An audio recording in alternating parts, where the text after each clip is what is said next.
नमस्कार दोस्तों, स्वागत है आपका समरी फॉर यू चैनल पर। आज की बुक समरी है टुडे मैटर्स।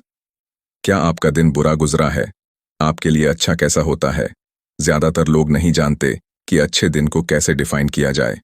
उनके हिसाब से गुड डे या अच्छे दिन का मतलब है एक सक्सेसफुल, प्रोडक्टिव और लकी इवेंट। या वो सोचते हैं कि उनके टू डू लिस्ट का हर टास्क पूरा हो जाए और किसी नई जॉब के उन्हें कॉल आए। उन्हें लगता है कि सक्सेस या तो लक से मिलती है या मैजिकल पावर से। लेकिन ऐसा नहीं है कि आप अचानक एक दिन उठेंगे और सक्सेसफुल बन जाएंगे, बल्कि सक्सेस समय के साथ बनती है। आप डेली जो कुछ करते हैं वो मैटर करता है, क्योंकि वो किसी मोटिवेशन या इंस्पिरेशन से ज्यादा सस्टेनेबल होता है। आपको हर रोज सही डिसीजन लेने होंगे और तब तक लेने होंगे जब तक आपको मनचाहा रिजल्ट ना मिल जाए। अगर आप पास्ट में अटके रहेंगे या सुनहरे कल के ख्याली पुलाव पकाते रहेंगे तो आज के गोल्डन चांस को हाथ से गंवा बैठेंगे। आपके पास लिमिटेड टाइम है और आपका आज आपके कल से ज्यादा मैटर करता है। ये समरी आपको डेली हैबिट्स डेवलप करने के तरीके सिखाएगी जो आपको सक्सेस और फुलफिलमेंट यानी संतुष्टि की ओर ले जाएंगे। तो क्या आप अपने हर दिन को बेहतर बनाने का तरीका जानने के लिए तैयार हैं? Today can become a masterpiece. क्या आपको अपने डेली बिहेवियर के बारे में पता है? इस सवाल का जवाब ये है कि एक अच्छा दिन बाकी दिनों से अलग क्यों होता है। ज्यादातर लोग ऑटो पायलट मोड में जीते रहते हैं। भले ही वो नाखुश हैं, लेकिन खुद को चेंज नहीं करना चाहते हैं। वो अपने सिचुएशन को एक्सेप्ट कर लेते हैं क्योंकि उन्हें लगता है कि अपनी लाइफ पर उनका कोई कंट्रोल नहीं है। ये सोच बहुत खतरनाक है। हम अपनी लाइफ के कई एरिया को कंट्रोल कर सकते हैं और हमें डेली एक्शन लेने होंगे ताकि हम वो लाइफ बना सकें जो हम डिजर्व करते हैं। अगर आप सक्सेसफुल होना चाहते हैं तो आपको अपने एक्शन की जिम्मेदारी लेनी होगी। बहाने बनाना और दूसरों को ब्लेम करना छोड़ दीजिए। पैसिव मत बनिए। अपने गोल्स को एक्टिवली सेट कीजिए और उन्हें डेली अचीव करने के लिए प्लान बनाइए। अपने पास्ट को याद करके उदास होने और अपने फ्यूचर की टेंशन लेने के बजाय अपने आज पर फोकस कीजिए। इस मोमेंट में आपके पास सिर्फ आपका आज है। आप अपने डेली लाइफ को कंट्रोल करके अपनी लाइफ को कंट्रोल कर सकते हैं। जो आपके लिए इंपॉर्टेंट है उसे कल पर टालना बंद कीजिए और एक्शन लेने और अपनी लाइफ को शेप करने के लिए बोल्ड डिसीजन लीजिए। जब आप एक अच्छा दिन को डिजाइन करते हैं तो आपका आने वाला कल भी ज्यादा अच्छा हो जाता है। इसके अलावा आप चैलेंजेस का सामना करने, ज्यादा अच्छे डिसीजन लेने और सक्सेसफुल होने के चांस को बढ़ाने के लिए ज्यादा स्ट्रांग भी हो जाते हैं। ऐसे 12 एरिया हैं जिन पर आपको फोकस करना चाहिए। इस बुक के ऑथर जॉन सी मैक्सवेल इन्हें डेली डजन कहते हैं। ये हैं personal growth, health, relationships, work, money, spirituality, fun, rest, service, creativity, planning और टाइम। आने वाले चैप्टर्स में हम डिस्कस करेंगे कि अपने एक्शन और आउटकम यानी रिजल्ट को कंट्रोल करने के लिए इनमें से कुछ एरिया पर कैसे फोकस किया जाए। इन 12 एरियाज में लगातार इंप्रूवमेंट करने के लिए आपको डिसिप्लिन, कंसिस्टेंसी और अच्छे डिसीजन मेकिंग स्किल की जरूरत पड़ेगी। आपको हमेशा लॉन्ग टर्म सक्सेस पर फोकस रखना होगा। जब आप अपने काम को टालते रहते हैं तो आपका फोकस सिर्फ शॉर्ट टर्म फायदों पर होता है। आप मूवी देखने और पार्टी में जाने के लिए अपने लॉन्ग टर्म ड्रीम्स को भूल जाते हैं। अगर आप अपने एक्शन को कंट्रोल नहीं कर सकते हैं तो आप कभी अपनी लाइफ को कंट्रोल नहीं कर पाएंगे।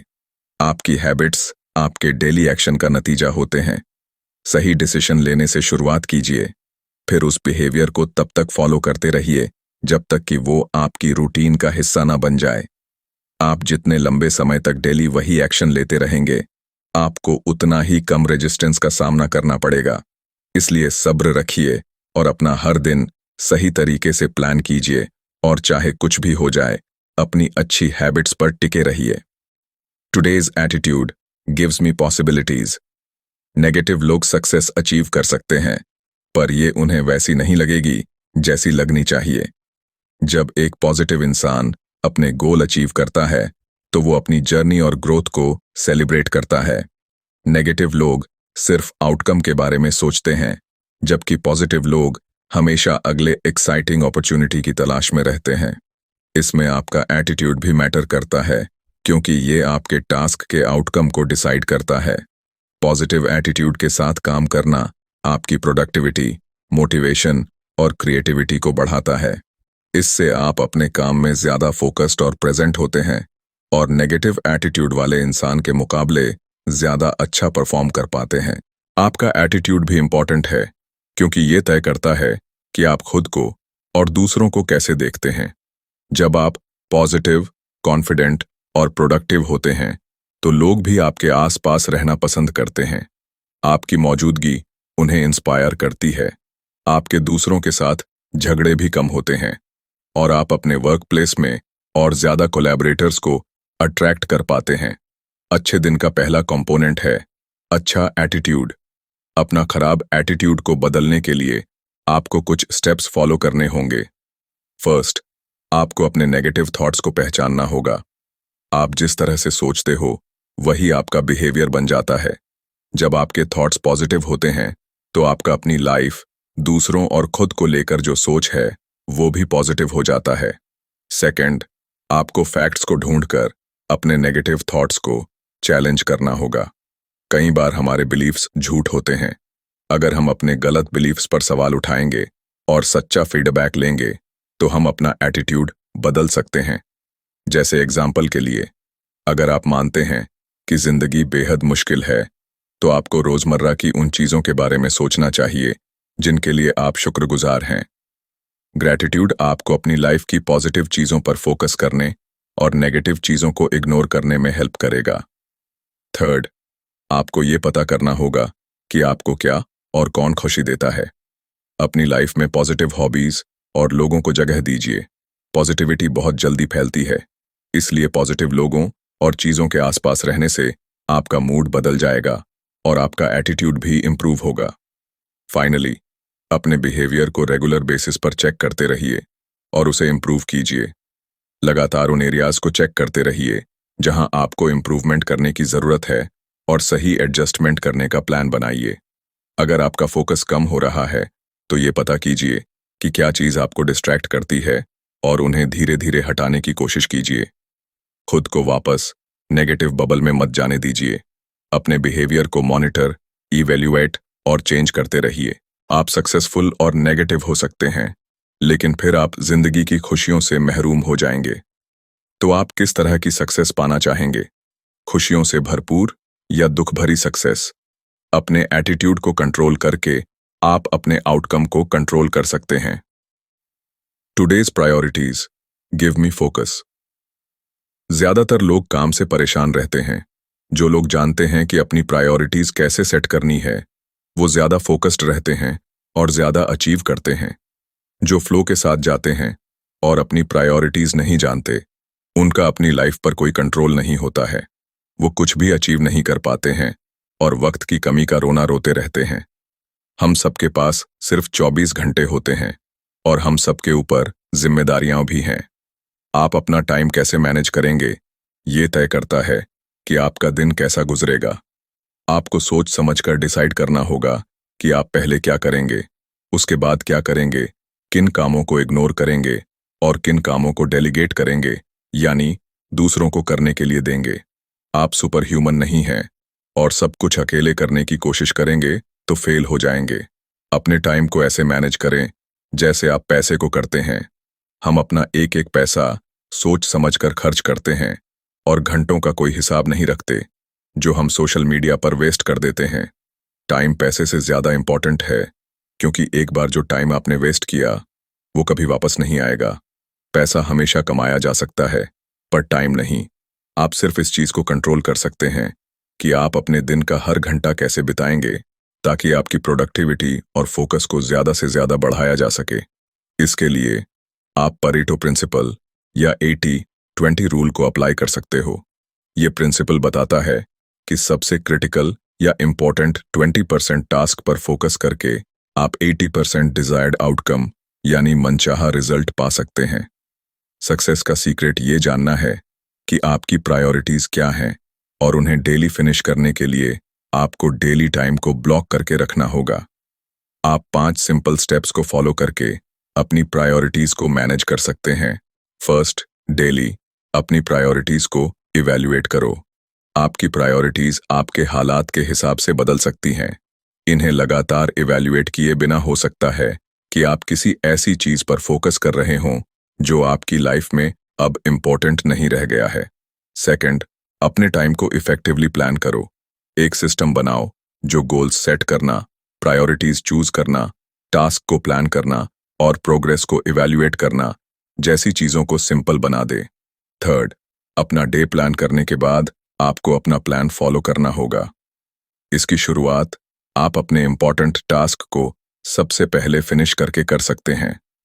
उसके बाद दूसरे टास्क की तरफ बढ़िए ताकि इस बात की गारंटी हो जाए कि आपकी टॉप प्रायोरिटी दिन के सबसे एनर्जेटिक टाइम में ही कंप्लीट हो जाए। फोर्थ, टास्क को डेलीगेट करना सीखिए। डेलीगेशन यानी दूसरों को काम सौंपना आपके डेली के टास्क को कम कर देता है। आपके पास जब काम कम होगा तो आप ज्यादा फोकस्ड, प्रोडक्टिव और एनर्जेटिक महसूस करेंगे। फाइनली, देखिए कि आप अपना टाइम किसके साथ बिताते हैं। टॉक्सिक लोग जो हर वक्त गॉसिप करते हैं और शिकायत करते रहते हैं, उनसे दूर रहोए। जो लोग प्रोडक्टिव, क्रिएटिव और ऑर्गेनाइज्ड हैं, उनके साथ टाइम बिताइए। आपके आसपास की एनर्जी का आप पर गहरा असर होता है और आप किन लोगों के साथ टाइम बिताते हैं, इसका आपके टाइम मैनेजमेंट स्किल्स पर असर पड़ता है। अपने हर दिन को इम्प्रूव करने का सेकंड सीक्रेट है प्रायोरिटीज सेट करना और अपने टाइम को सही तरीके से मैनेज करना। आपका टाइम पैसे से ज्यादा कीमती है, इसलिए आप इस बात की परवाह होनी चाहिए कि आप रोज कितने घंटे वेस्ट करते हो। Today's health gives me strength. अगर आप हेल्थ प्रॉब्लम से जूझ रहे हैं तो आपको अपनी लाइफ के कई एरिया में स्ट्रगल करना पड़ेगा। हेल्थ प्रॉब्लम के कारण आपको दर्द फील हो रहा होगा और आपको अपनी डेली एक्टिविटीज पूरी करने में दिक्कत आ रही होगी। आप इमोशनली भी स्ट्रगल कर रहे होंगे। फिजिकल पेन की वजह से आप फ्रस्ट्रेशन, डिप्रेशन और एंजाइटी का शिकार हो सकते हैं। जब आप अपने डेली के टास्क पूरे नहीं कर पाते हैं तो आप खुश नहीं हो सकते हैं। खराब हेल्थ का आपकी मेंटल एबिलिटी पर भी बुरा असर पड़ता है। जब आप बीमार और कमजोर होते हैं तो कुछ भी क्लियर तरीके से सोच नहीं पाते हैं। ऐसे में आप ना तो अपनी जॉब में बेस्ट कर पाएंगे और ना ही अपनी प्रॉब्लम के लिए क्रिएटिव सॉल्यूशन ढूंढ पाएंगे। इसके अलावा आप हर किसी से और हर चीज से डिस्कनेक्टेड फील करेंगे। आप स्पिरिचुअल एक्टिविटी या मन की शांति और कंफर्ट पाने के लिए मोटिवेट नहीं हो पाएंगे। आप अपनी लाइफ को वो जैसी है उसे वैसे ही एक्सेप्ट कर लेंगे क्योंकि आपके पास उसे चेंज करने की एनर्जी नहीं होगी। इसलिए अपने हेल्थ को इम्प्रूव करना आपको इमोशनली ज्यादा स्ट्रांग, ज्यादा प्रोडक्टिव, मेंटली शार्प और स्पिरिचुअली संतुष्ट बनाएगा। आपका हेल्थ आपकी लाइफ का फाउंडेशन है। अगर आपका हेल्थ अच्छा होगा तो लाइफ में सब कुछ अच्छा होता जाएगा। अगर आप अभी हेल्दी हैं तो आप लकी हैं, क्योंकि हेल्थ को मेंटेन करना किसी जानलेवा बीमारी से लड़कर रिकवर होने से ज्यादा अच्छा है। जब आप बीमार नहीं होते हैं तो अपनी डाइट में या वर्कआउट रूटीन में कुछ चेंजेस लाना ज्यादा आसान होता है। लेकिन जब आप हार्ट अटैक या कैंसर जैसी गंभीर बीमारी से रिकवर कर रहे होते हैं, तब आपको अपनी हेल्थ चॉइसेस में बड़े बदलाव करने पड़ते हैं। आपको पूरी तरह से अपनी डाइट चेंज करनी होती है और डेली वर्कआउट करना पड़ता है। किसी हेल्थ प्रॉब्लम के बाद आप हेल्दी हैबिट अपनाने के लिए मोटिवेट होते हैं। समय के साथ लाइफ में बड़े बदलाव करना और उस पर टिके रहना आसान नहीं होता है। अच्छा, हेल्थ मेंटेन करना लाइफ में बड़े बदलाव करने से कहीं ज्यादा आसान है। हेल्दी रहने के लिए आपको अपनी डाइट इंप्रूव करनी होगी, स्ट्रेस मैनेजमेंट टेक्निक अपनाने होंगे और वर्कआउट भी करना होगा, जिसके लिए आपको डेली एक्शन लेंगे होंगे। फर्स्ट, प्रोसेस्ड फूड और अनहेल्दी फैट और शुगर वाले स्नैक्स खाना कम कर दीजिए। फिर अपने डाइट में ज्यादा नेचुरल मील्स ऐड कीजिए। अपने डाइट में बैलेंस बनाने की कोशिश कीजिए ताकि उसमें सही अमाउंट में प्रोटीन, विटामिन, फाइबर और गुड फैट हो। छोटे छोटे चेंजेस कीजिए जिन्हें आप फॉलो कर सकें। रातों रात सब कुछ बदलने की कोशिश मत कीजिए, क्योंकि ये आपके लिए खतरनाक हो सकता है। सेकंड, स्ट्रेस मैनेजमेंट का मतलब है डेली चैलेंजेस को मैनेज करना और फ्यूचर के चैलेंजेस के लिए तैयार रहना। पहले पता कीजिए कि आपको स्ट्रेस क्यों होता है और फिर उन चीज़ों को अवॉइड कीजिए जो आपके स्ट्रेस को ट्रिगर करते हैं। रिलैक्स करने के लिए आप माइंडफुलनेस, डायरी लिखना और ब्रीदिंग एक्सरसाइज जैसे मेथड फॉलो कर सकते हैं। आप अपने स्ट्रगल दूसरों से शेयर कर सकते हैं या फन हॉबीज ट्राई कर सकते हैं। थर्ड, डेली वर्कआउट कीजिए। आपको डेली 1 घंटे का इंटेंस वर्कआउट करने की जरूरत नहीं है। आप अपने फिटनेस लेवल को टेस्ट करके वो एक्सरसाइज चूज कर सकते हैं जो आपको इजी, एंजॉयबल और इफेक्टिव लगे। यहाँ आपका गोल है एक ऐसा रूटीन बनाना जो आप रोज कर सकें। बाद में आप अपने रूटीन में और इंटेंस वर्कआउट ऐड कर सकते हैं। हेल्दी हैबिट अपनाना आसान नहीं होता है, इसलिए आपको धीरे धीरे शुरुआत करते हुए उन हैबिट्स पर फोकस करना है जिन्हें आप आगे कर सकें। अगर आप सब कुछ एक साथ चेंज करेंगे तो आपके हाथ कुछ नहीं लगने वाला। आपको अपने डाइट और फिटनेस गोल्स कभी पसंद नहीं आएंगे और आपको स्ट्रेस भी होगा, इसलिए स्लो स्टार्ट कीजिए और इम्प्रूव करते रहिए। Today's family gives me stability. एक हेल्दी फैमिली इमोशनल और पर्सनल ग्रोथ का मेन सोर्स होता है। जब आप बेहद प्यार करने वाले और केयरिंग पेरेंट्स के साथ रहते हैं तो आप खुद को एक्सप्रेस करने में सेफ फील करते हैं और आपकी पर्सनैलिटी अच्छे से डेवलप होती है। आपके पास एक ऐसी जगह होती है जहां आप रिलैक्स कर सकते हैं और अपने स्ट्रेसफुल प्रॉब्लम को शेयर कर सकते हैं। यहां आपको सपोर्ट और अपनापन मिलता है। आपके बचपन की यादें आपकी पर्सनैलिटी को शेप देती हैं। फैमिली मेंबर्स के बीच हेल्दी कम्युनिकेशन आपको खुद को समझना और दूसरों के साथ हमदर्दी भरा रिश्ता रखना सिखाता है। जो लेसन आप एक हैप्पी फैमिली में रहते हुए सीखते हैं वो उनसे कहीं ज्यादा वैल्यूएबल होते हैं जो आप स्कूल या करियर में सीखते हैं। इसलिए आपको अपनी फैमिली लाइफ को इम्प्रूव किए बिना करियर डेवलपमेंट पर फोकस नहीं करना चाहिए। सोसाइटी ने हमें सिखाया है कि सक्सेस हमेशा मटेरियल होती है, लेकिन हमें सक्सेस को रीडिफाइन करना होगा ताकि हम इसमें अपने फैमिली मेंबर्स का प्यार और रिस्पेक्ट भी शामिल कर सकें। मान लो कि आपके पास ढेर सारा पैसा हो, एक एलीट जॉब हो, पर प्यार करने वाला कोई परिवार ना हो, तो क्या आप कभी खुश रह पाएंगे? नहीं, आप कभी खुश नहीं रह पाएंगे, क्योंकि हम सब प्यार और अपनेपन के भूखे होते हैं। आपके परिवार के प्यार और रिस्पेक्ट से ज्यादा खुशी आपको दुनिया की कोई चीज नहीं दे सकती। सिर्फ आपका परिवार ही आपको सिक्योर, वैल्यूएबल और इंस्पायर्ड फील करा सकता है। एक हैप्पी फैमिली बनाने और मेंटेन करने के लिए आपको कुछ स्टेप्स फॉलो करने होंगे। फर्स्ट, रोज फैमिली एक्टिविटीज और इंटरेक्शन के लिए थोड़ा टाइम निकालिए। काम का प्रेशर इतना भी मत लीजिए कि आप उन लोगों को भूल जाएं जो आपकी जिंदगी में मायने रखते हैं। अपने फैमिली मेंबर्स के साथ दिल खोलकर बातें कीजिए, कुछ फन एक्टिविटीज कीजिए और गहरी बातों के जरिए उनके साथ अपनी बॉन्डिंग को स्ट्रांग बनाइए। सेकंड, फैमिली वैल्यूज सेट और शेयर करते रहिए। ये वैल्यूज आपको गाइड करेंगे कि फैमिली मेंबर्स को कैसे एक दूसरे से इंटरेक्ट करना चाहिए और कैसे मुश्किल हालत का मिलकर सामना करना चाहिए। आप अपनी फैमिली में रिस्पेक्ट, सच बोलना, हमदर्दी और जिम्मेदारी जैसी फीलिंग्स को प्रमोट करने का काम कर सकते हैं। और फाइनली, आपको अपने फैमिली में होने वाले झगड़े या बहस को सॉल्व करने के लिए क्लियर रूल्स सेट करने चाहिए। आपसी बहसबाजी और लड़ाई झगड़े से अपने परिवार को टूटने मत दीजिए, बल्कि इस बात को लेकर क्लियर रहिए कि हर प्रॉब्लम को कैसे हैंडल किया जाना चाहिए। ओपन कम्युनिकेशन, सामने वाले की बात सुनना और एक दूसरे को रिस्पेक्ट करने जैसे रूल्स सेट कीजिए।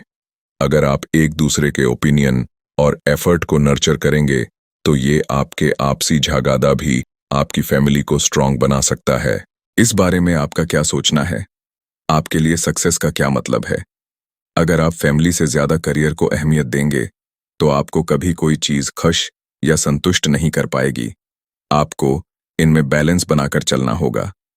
डेली अपने परिवार के साथ क्वालिटी टाइम बिताइए और अपने आपसी इमोशनल बॉन्ड को स्ट्रांग कीजिए। फैमिली हमें स्ट्रांग बनाती है, इसलिए हमें इसे अपने करियर से ज्यादा नर्चर करना चाहिए। Today's thinking gives me an advantage. अच्छी सोच आपको समझदार बनाती है। डेली अच्छी सोच की प्रैक्टिस करने से आप और भी ज्यादा शार्प बनते हैं और बेहतर डिसीजन ले पाते हैं। साथ ही आप कॉन्फिडेंटली अपनी प्रॉब्लम का सामना कर पाते हैं, क्योंकि अब आपके पास ज्यादातर चैलेंजेस को दूर करने के लिए जरूरी टूल्स होंगे। थिंकिंग 4 टाइप की होती है। फर्स्ट, क्रिटिकल थिंकिंग का मतलब है अच्छे डिसीजन लेने के लिए डेटा को एनालाइज करना। जब आप रिएक्ट करने से पहले सिचुएशन को इवैल्यूएट करेंगे, तो आप लॉजिकल कंक्लूजन निकाल पाएंगे और ज्यादा सेफ एक्शन लेंगे। सेकंड, क्रिएटिव थिंकिंग का मतलब है नए आइडिया और इनोवेटिव सॉल्यूशन लेकर आना। कई बार किसी प्रॉब्लम को फ्रेश नजरिए से देखने की जरूरत होती है, ट्रेडिशनल सॉल्यूशन की नहीं। थर्ड, रिफ्लेक्टिव थिंकिंग का मतलब है अपने प्रेजेंट और फ्यूचर को इम्प्रूव करने के लिए पीछे अपने पास्ट को देखना। अगर आपने अपनी गलतियों से सीख लिया, तो आप अपनी कमजोरियों को दूर करके आगे ग्रो कर सकते हैं। फाइनली, स्ट्रेटेजिक थिंकिंग आपको बेहतर प्लानर बनाती है। आप अपने फ्यूचर गोल्स के लिए प्लान कर सकते हैं, चैलेंजेस को एक्सपेक्ट कर सकते हैं, और इससे पहले कि वो प्रॉब्लम खड़ी हो जाए, आप उसे दूर करने के लिए सॉल्यूशन ढूंढ सकते हैं। आपको सीखना पड़ेगा कि इन 4 टाइप की थिंकिंग को कैसे इंप्रूव किया जाए। अच्छी थिंकिंग अचानक से या कभी कभार नहीं आती है। ये एक स्किल है जिसे नर्चर करने और कमिटमेंट की जरूरत है। इसलिए इस बारे में सोचने के लिए रोज थोड़ा टाइम निकालें। आपने हाल ही में जो डिसीजन लिए हैं, उनके बारे में सोचें। क्या उन्हें इंप्रूव करने की जरूरत है? क्या कोई ऐसी टाइप की थिंकिंग है जिस पर आपको इस हफ्ते फोकस करना चाहिए? इसके बाद उन एक्टिविटीज को कीजिए जो आपके थिंकिंग पैटर्न को स्टिमुलेट करती है। आप चाहें तो बुक पढ़ सकते हैं, पजल सॉल्व कर सकते हैं, या कोई नया स्किल सीख सकते हैं। कंसिस्टेंट बनिए और डेली अच्छी थिंकिंग की प्रैक्टिस करते रहिए। Today's commitment gives me tenacity. क्या बिना कमिटमेंट के किसी को सक्सेस मिल सकती है? जब तक आप पूरी तरह से खुद को कमिट नहीं करेंगे, तब तक आपको सक्सेस कभी नहीं मिल सकती। आपको किसी गोल या कॉज के लिए खुद को डेडिकेट करना ही होगा। उसके बाद चाहे जो भी हो जाए, हार मत मानिए। बिना कमिटमेंट के आप बहुत जल्दी डिस्ट्रैक्ट हो सकते हैं। कमिटमेंट का मतलब है प्रायोरिटीज सेट करना और फिर उन्हें बनाए रखना। इसके लिए आपको कीमत चुकाने के लिए तैयार रहना होगा, क्योंकि आपकी कीमत होगी आपका टाइम, एनर्जी और फोकस। आपको अपने ब्रेन और एनवायरनमेंट के रेसिस्टेंस या विरोध के खिलाफ लड़ना होगा। आपको स्ट्रांग और पक्के इरादों वाला बनना पड़ेगा, वरना आप फेल हो जाएंगे और आसानी से हार मान लेंगे। कमिटमेंट के लिए पक्के इरादे की जरूरत होती है। टैलेंटेड या स्किल्ड होने का मतलब ये नहीं है कि आपको चैलेंजेस का सामना नहीं करना पड़ेगा। चाहे लाइफ में कैसे भी चैलेंजेस आ जाएं, आपको पीछे नहीं हटना है। हो सकता है कि आपको एक्सटर्नल चैलेंजेस का सामना करना पड़े, जैसे कि अनएक्सपेक्टेड हालातों का, या इंटरनल स्ट्रगल्स जैसे डर, सेल्फ डाउट या मोटिवेशन की कमी का। सक्सेस की इस जर्नी में आपसे गलतियां भी होंगी, और खुद से और दूसरों से कई बार निराशा भी। लेकिन इन रुकावटों के बावजूद आपको चलते जाना है। अपने हर चैलेंज को एक मौके की तरह देखिए, जो आपको ग्रो करने में हेल्प करेगा। अपना सबक सीखिए और आगे बढ़ जाइए। चाहे पूरी दुनिया आपके खिलाफ खड़ी हो, तो भी अपने कमिटमेंट से पीछे मत हटिए। क्या आपको अपना वो लास्ट गोल याद है जिसे आपने इसलिए छोड़ दिया था क्योंकि आपके सामने कुछ प्रॉब्लम आ गई थी? अगर आपने उस वक्त हार नहीं मानी होती, तो आज आप कहाँ हो सकते थे? बहुत अफसोस की बात है कि कुछ लोग रिजल्ट आने से पहले ही अपने गोल से पीछे हट जाते हैं। ये स्किल से जुड़ी प्रॉब्लम नहीं है, बल्कि कमिटमेंट से जुड़ी प्रॉब्लम है। अपनी डेली लाइफ में और ज्यादा कमिटेड रहने के लिए आपको एक स्ट्रक्चर्ड अप्रोच को फॉलो करना होगा। फर्स्ट, क्लियर गोल्स सेट कीजिए और अपने सबसे इंपॉर्टेंट गोल को चूज कीजिए। आप जो रिजल्ट अचीव करना चाहते हैं, उसके बारे में क्लियर रहिए। उस मोमेंट के बारे में सोचिए जब आप उस खास गोल को अचीव कर लेंगे। सोचिए कि तब आपको कैसा फील होगा। सेकंड, अपने टॉप गोल को छोटे छोटे टास्क में बांट लीजिए, जिन्हें आप रोज कर सकें। इससे कमिटमेंट को पूरा करना और भी इजी हो जाएगा। आप पर कोई प्रेशर भी नहीं होगा, क्योंकि आप छोटे छोटे टास्क डेली अचीव कर रहे होंगे। थर्ड, इन टास्क्स को पूरा करने के लिए एक रूटीन बनाइए। जैसे एग्जाम्पल के लिए, अगर आपका गोल है एक बुक लिखना, तो डेली अपने राइटिंग सेशन के लिए अलग से टाइम निकालिए। जब आप एक रूटीन को फॉलो करेंगे तो हैबिट जल्दी डेवलप होगी। एक बार कोई टास्क जब हैबिट बन जाता है तो उसके बाद उसे करने में एनर्जी और फोकस दोनों कम लगता है। फोर्थ, जिम्मेदार बनिए। अपने किसी फ्रेंड, मेंटोर से अपना प्लान शेयर करके या अपनी प्रोग्रेस का रिकॉर्ड रखकर आप खुद के प्रति अपनी जिम्मेदारी निभा सकते हैं। फाइनली, कोशिश कीजिए कि आप अपने टास्क को डेली कंप्लीट करें और एक दिन भी स्किप ना करें। चाहे आप कितने ही थके हुए क्यों ना हो, या बोर हो रहे हों, या अपसेट हों, तो भी काम करते रहिए। कमिटमेंट का मतलब है कंसिस्टेंट रहना, फिर भले ही आपका मूड हो या ना हो, या फिर कैसे भी हालात क्यों ना हो। अगली बार जब आपको लगे कि आपका काम करने का मन नहीं है, तो भी कीजिए। जितना आप उस आवाज को इग्नोर करेंगे जो आपको अपना काम टालने के लिए उकसाती है, उतना ही आपके लिए ईजी होगा। अगर आप इम्प्रूव करने और डेली ग्रो करने के लिए तैयार नहीं हैं, तो आप कभी खुश नहीं रह पाएंगे। हाँ, आप कुछ माइलस्टोन जरूर अचीव कर लेंगे, पर यह जीत टेम्पररी होगी। असली जीत तो रोज की भागदौड़ में है। डिसिप्लिन का मतलब है वो एबिलिटी जो आपको डेली वो काम करने के लिए मजबूर करे जो आपके लिए जरूरी है, फिर चाहे आपका मन हो या ना हो। Today's finances give me options. क्या आप फाइनेंशियल रूप से फ्री हैं? फाइनेंशियल फ्रीडम पाना हर किसी का अल्टीमेट ड्रीम है। लोग मेहनत करते हैं और मानते हैं कि पैसे से उनकी खुशी बढ़ जाएगी, लेकिन ये सोच अनहेल्दी है और इसमें बिल्कुल भी सच्चाई नहीं है। पैसा आपकी खुशी या संतुष्टि कभी नहीं बढ़ा सकता है। कई स्टडीज और ऑब्जर्वेशन से ये पता चला है कि पैसे के पीछे भागना स्ट्रेस को बढ़ाता है। फेमस ऑथर रुडयार्ड किपलिंग का मानना था कि फेम, पैसा और पावर के पीछे भागना बेकार की दौड़ है। ज्यादा पैसा कमाकर लाइफ कभी मीनिंगफुल नहीं बनती है, बल्कि गहरे रिश्ते बनाकर बनती है। लेकिन हम ये भी नहीं कह सकते कि पैसा इंपॉर्टेंट नहीं है। अगर आप कर्ज में डूबे हुए हैं तो जिंदगी मुश्किल हो जाती है। आप डिप्रेस्ड, शर्मिंदा, गिल्टी और खोया खोया सा फील करने लगते हैं। आपको ऐसा लगता है जैसे आप किसी लिमिट में बंधे हुए हैं और आप अपने पैशन को फॉलो नहीं कर पाते हैं।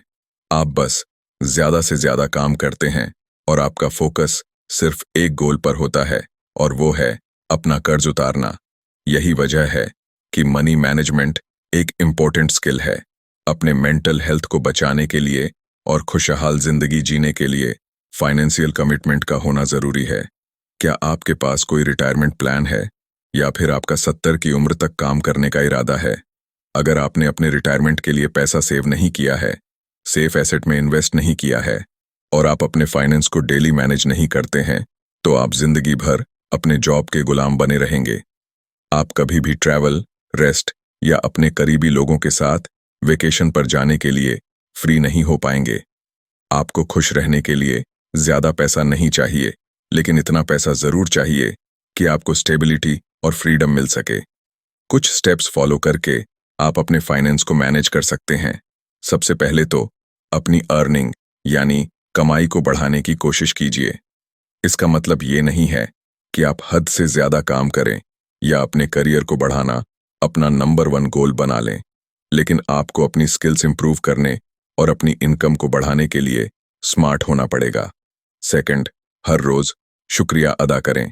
बड़े सपने देखिए, लेकिन अपने पास जो अच्छी चीजें हैं उन्हें अप्रिशिएट करना सीखिए। ग्रैटिट्यूड आपको लालच में पड़ने से बचाएगा। हमेशा खुद को कमतर समझने के बजाय आप और ज्यादा संतुष्ट और खुशकिस्मत फील करेंगे। थर्ड, खुद को दूसरों से कंपेयर करना बंद कीजिए। जब आप खुद को दूसरों से कंपेयर करते हैं तो आप कई बार ऐसी चीजें खरीद लेते हैं जिनकी आपको जरूरत नहीं होती है, पर आप उन्हें इसलिए खरीदते हैं क्योंकि आपके फ्रेंड्स और पड़ोसियों ने उसे खरीदता था। अपने बाहरी रंग रूप या स्टेट्स पर पैसा खर्च मत कीजिए, बल्कि लॉन्ग टर्म गोल्स पर फोकस कीजिए। फोर्थ, जितना हो सके उतना दीजिए। आप जितना ज्यादा दूसरों को देंगे, उतना ही खुश और सेटिस्फाइड फील करेंगे। जब आप दूसरों को आगे बढ़ने में मदद करते हैं, तो आपको भी ऐसे लोग मिल जाते हैं जो आपको सपोर्ट करते हैं। फाइनली, एक फाइनेंशियल प्लान बनाइए और उसे फॉलो कीजिए। हर रोज अपने फाइनेंशियल प्रोग्रेस को चेक कीजिए।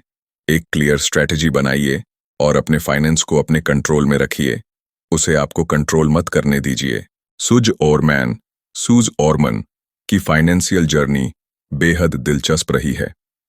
उनके पेरेंट्स वैसे तो बहुत मेहनती थे, पर वो वर्किंग क्लास स्टेट्स से ऊपर उठना चाहती थीं।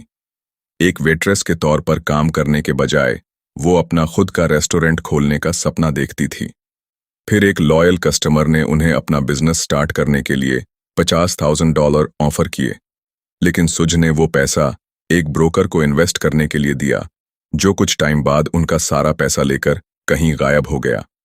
ये एक्सपीरियंस सुज के लिए बहुत शॉकिंग था, लेकिन इसके बावजूद सुज ने अपनी गलती से सबक लेते हुए अपने फाइनेंशियल नॉलेज को इम्प्रूव करने का फैसला किया। अब वो खुद एक ब्रोकर बन गई और इस नए काम में उन्हें बहुत सक्सेस भी मिली। लेकिन फिर एक बार वो धोखे का शिकार हुई। उनके एक एम्प्लॉई ने पैसे का बड़ा घोटाला किया। इसके अलावा वो खुद भी अपने ऐशो आराम पर काफी पैसे खर्च करने लगी। सुज ने अपना सारा पैसा खो दिया था। उनके पास अब कुछ नहीं बचा था। एक बार फिर से वो उसी पुराने वर्किंग क्लास में लौटने पर मजबूर हो गई थी, जिससे निकलने के लिए उन्होंने इतने हाथ पैर मारे थे। लेकिन फिर से उन्होंने यही डिसाइड किया कि वो अपनी कमियों को हर हाल में दूर करेंगी और फाइनेंशियल मैनेजमेंट सीख कर रहेंगी। सुज ने खुद को एजुकेट किया।